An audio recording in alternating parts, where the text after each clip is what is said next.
बिस्मिल्लाहिर्रहमानिर्रहीम। अस्सलाम वालेकुम दोस्तों, क्या हाल है आपके? सब खैरियत से हैं? अच्छा, हम जो अभी ये ऑनगोइंग जो हमारा जो सीरीज ऑफ ट्यूटोरियल्स हैं, इसके अंदर हमारी कोशिश ये है कि हम आपको जो है वो बेसिक्स ऑफ एबैप प्रोग्रामिंग से लेकर एडवांस लेवल तक लेके जाएंगे। इस दौरान में जहाँ जहाँ ज़रूरत पड़ती है तो और दूसरे कॉन्सेप्ट्स जो है वो दिए जाएंगे। तो जैसे अभी हमने पिछली चंद वीडियोस में हमने पहले स्टार्ट किया, उसको रिकैप कर लेते हैं कि object oriented ABAP style of programming, उसकी एक एग्जांपल लेके चले हैं। तो उसके अंदर हमने ई के पीओ और ई के ओ, जो कि परचेज ऑर्डर रिलेटेड एंट्रीज जिसके इन दो टेबल्स में होती हैं, तो उनको लिंक करना, उनको सिलेक्शन देना, और आगे फर्दर इंटरनल टेबल और फिर फर्दर वर्क एरिया पे काम करना है, और उसके बाद उसका आउटपुट, एएलवी आउटपुट, और मुख्तलिफ जैसे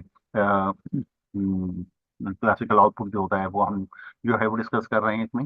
इन द मीन टाइम हम एबैप के स्ट्रक्चर, द प्रोग्राम का जो एक जनरल स्ट्रक्चर होता है, जो कंपोनेंट्स होते हैं, उनको भी हम डिस्कस कर रहे हैं। तो पहले हमने आपको पिछली वीडियो में इस वेबसाइट को इंट्रोड्यूस किया था, रिकमेंड किया था आपको कि आप इसमें देखें। इसमें जो प्रोग्रामिंग स्ट्रक्चर को एक्सप्लेन किया गया है, और बहुत अच्छी सोर्स है, इंशाल्लाह जो है आपको इससे फ़ायदा होगा। और मुख्तलिफ चीज़ों का कंसेप्ट, जैसे कि डायलॉग मॉडल क्या है, और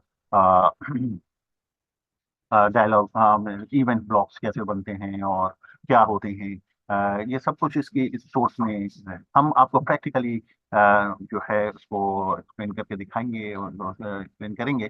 तो हैंग ऑन, मैं ज़रा अपने ये स्क्रॉल को अनलॉक कर लूँ। ओके, ये शायद स्क्रॉलिंग कर रहा है। Okay, yes, okay. तो तो हम चलते हैं, हमने सैप को आपके लिए लॉगिन करके रखा हुआ है, और इसी एग्जाम्पल के अंदर ले जाके चलते हैं। तो ये SE38 को जो है एग्जीक्यूट करेगा, और उसमें जब ऑब्जेक्ट पूछा जाएगा तो ये वाला डालेगा, और उसको एग्जीक्यूट, अगर इनएक्टिव हुआ तो उसे एक्टिवेट करके उसको एग्जीक्यूट करेगा, और आपको ले जाकर ओके दे देगा। यहाँ पे जब ओके आ रहा हो, इसका मतलब है कि आपका एक प्रोग्राम आपके लिए तैयार है। आप इसमें आप चाहे तो एडिटिंग कर लें, चाहे उसे एग्जीक्यूट कर लें।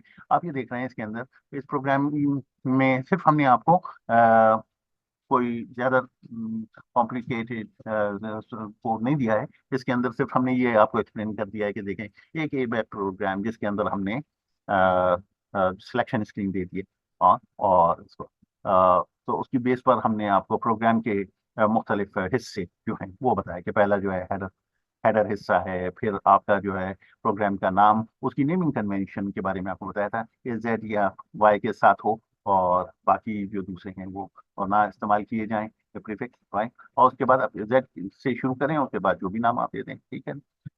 इसी तरह से हमने कुछ एक जो है डेटा स्ट्रक्चर, डेटा को की डिक्लेरेशन की है, ये डिक्लेरेशन पार्ट है। और उसके बाद ये स्क्रीन का, ये स्क्रीन ब्लॉक है। इसी तरह से इनिशियलाइजेशन। आज हमारा टॉपिक है इनिशियलाइजेशन के बारे में आपको बताने का कि ये इनिशियलाइजेशन होता क्या है।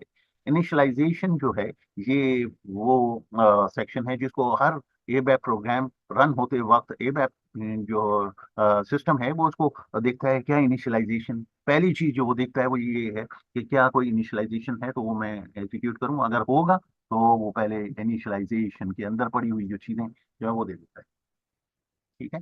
तो और उसके बाद फिर जो है वो सिलेक्शन पे जाता है, और फिर जैसे अभी आपने इसमें देखा, इसने पहले जो है, जो आपका जो सिलेक्शन ऑप्शन का जो डेट है, जो कि परचेज ऑर्डर डेट है, उसको उसके लो एंड हाई रेंज को सेट किया इनिशियलाइजेशन में, ठीक है। उसका ऑप्शन जो है वो बिटवीन करके है कि including the high, low and high values उनको इंक्लूड करते हुए, और इसमें बिटवीन का ऑप्शन को यूज किया है। और फिर उसको उसने एसओ डेट पे अपेंड कर दिया। तो क्या हुआ कि आप ने जब इसे रन होते हुए देखा, तो यहाँ पर इसने low and high range of the dates जो है ना, PO purchase order change date जो है वो यहाँ पर जो है वो दे दिया। आप देख रहे हैं आज 18 अक्टूबर है, तो 18 में से 7 गए 11। ठीक है, क्योंकि हमने यहाँ पर इसको इनिशियलाइजेशन में मेंशन कर दिया है कि जो भी डेट हो, जो भी डेट हो का मतलब सिस ये जो आपका, सॉरी, ये हम इसे चीन में ले आते हैं। जो भी डेट हो का मतलब क्या है कि सिस्टम डेट, यानी system datum, datum German language में होता है, के डेट को कहते हैं। सिस्टम डेट में से 7 माइनस करके लो में रखे, और सिस्टम डेट जो भी हो वो है, तो ये एक डिफॉल्ट है। इस तरह की जितने भी आप डिफॉल्ट सेटिंग आप चाहते हैं before beginning the program flow, system जो है सर्टेन वेरिएबल्स को इनिशियलाइज करते हैं, सिस्टम सिलेक्शन ऑप्शन को इनिशियलाइज करते हैं, या कोई और प्रोसेस करना चाहें वो इनिशियलाइजेशन में हो कि बिफोर डूइंग एनीथिंग, वट जो भी आप चाहते हैं कि कुछ करने से पहले ये सारे काम हो जाएं, वो आप इनिशियलाइजेशन में लिखेंगे। अगर आप इनिशियलाइजेशन को ऑल टुगेदर जो है ओमिट कर देंगे, इनको कमेंट कर देंगे, तो भी कोई मतलब प्रोग्राम चल जाएगा, और वो ये देख लेगा कि भाई नथिंग टू बी इनिशियलाइज। तो क्या होगा कि ये वाली वैल्यूज जो है उसमें आप नहीं पाएंगे। ठीक है ना।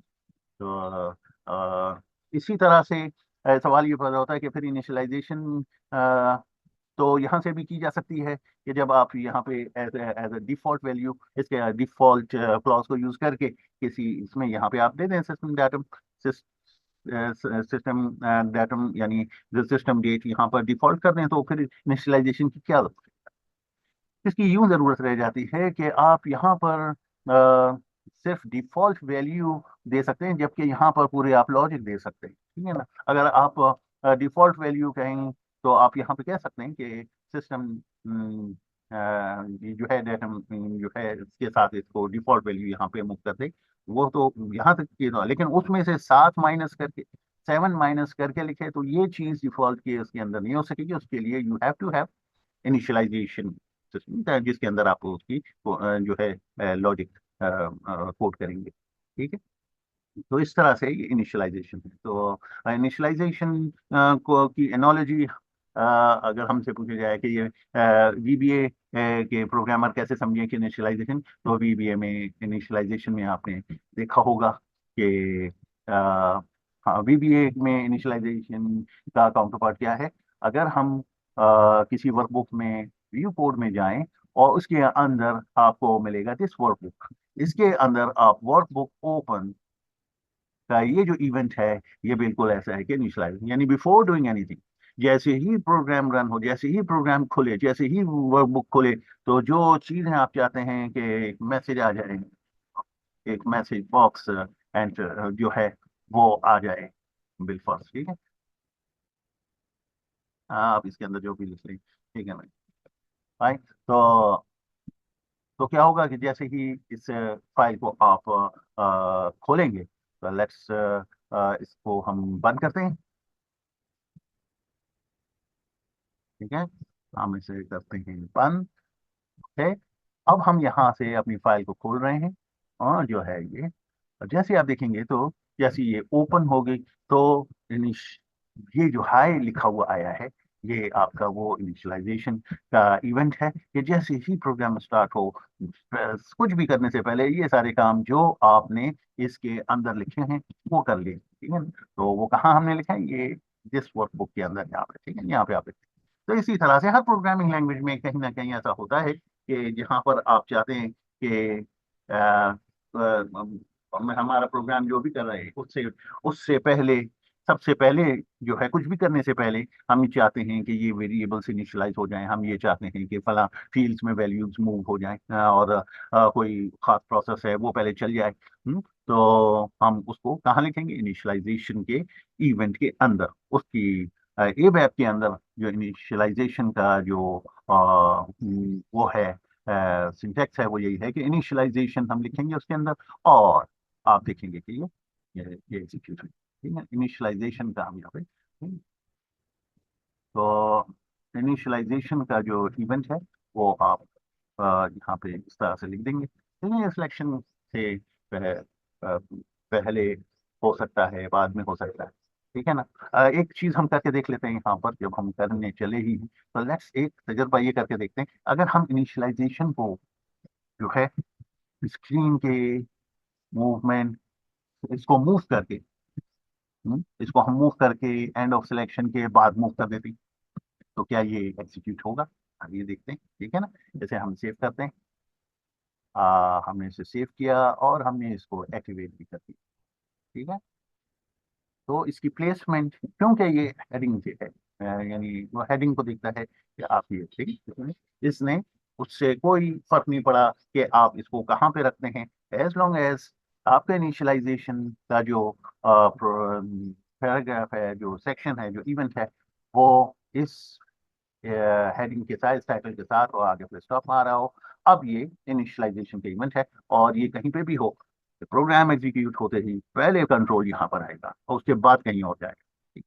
तो ये आपको शेयर करना था। I hope you enjoyed it. इंशाल्लाह अगली वीडियोस में फर्दर हम इसको आगे लेके चलेंगे। Thank you very much for joining.